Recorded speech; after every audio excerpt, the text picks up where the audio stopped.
Бүгүнкү иш-чара миңден ашык бизнесмендин башын бириктирди. Ошондой эле инвест форумга чет өлкөдөн өкүлдөр чакырылган.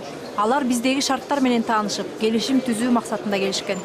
Мы будем больше узнавать о возможностях друг друга. Бүгүнкү күндө Кыргызстанда жеңил өнөр жай жакшы өнүгүп жатканын билебиз. Ошондой эле туризм жана жаратылыш менен байланышкан бизнес жолго коюлган. Өзбекстанда да кыргыз компанияларына сунуштай турган багыттар бар.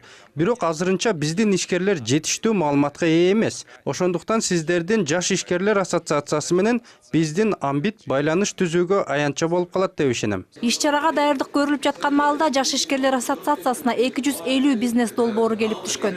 Анын ичинен 60-ы тандалып каталогко киргизилди. Ал эми 19-у форумда инвесторлорго сунушталды. Алсак Бишкекте таштанды чогултуп сорттой турган база куруу боюнча долбоор бүгүнкү форумда инвесторлордун назарына сунушталды. Бул компания таштанды чогултууну бүгүнкүдөн арзан баада ишке ашырууну көздөйт. Долбоордун наркы $220 000 түзөт экен. В эту стоимость входит постройка. Бул бага таштанды сорттоочу комплексти куруу жана техникалык жабдууларды сатып алуу кирет. Кол менен сорттоочу конвейер, мусор ташуучу 3 унаа бар. Бүгүнкү иш-чаранын алкагында биз көптөгөн инвесторлор менен тааныштык. Учурда сүйлөшүүлөр жүрүп жатат. Алардын ичинде таштандыны сатып алып, кайра иштетүүчү ишканалар да бар. Мамлекет тарабынан колдоо болмоюнча ишкерлик өнүкпөйт. Бул багытта салык кодексинин жаңы редакциясы иштелип чыгып, коомдук талкууга коюлган. Жаш ишкерлер ассоциациясы анда жумушчу топтун курамына киргизилген.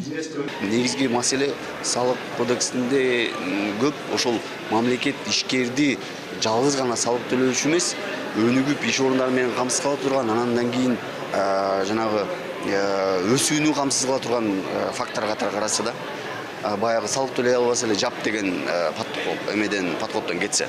2015 жылы Кыргызстанга келип түшкөн инвестициялардын көлөмү $1,5 миллиард жеткен. Бирок быйылкы жылдын 9 айында тескерисинче бул көрсөткүч 16%га төмөндөп кеткен.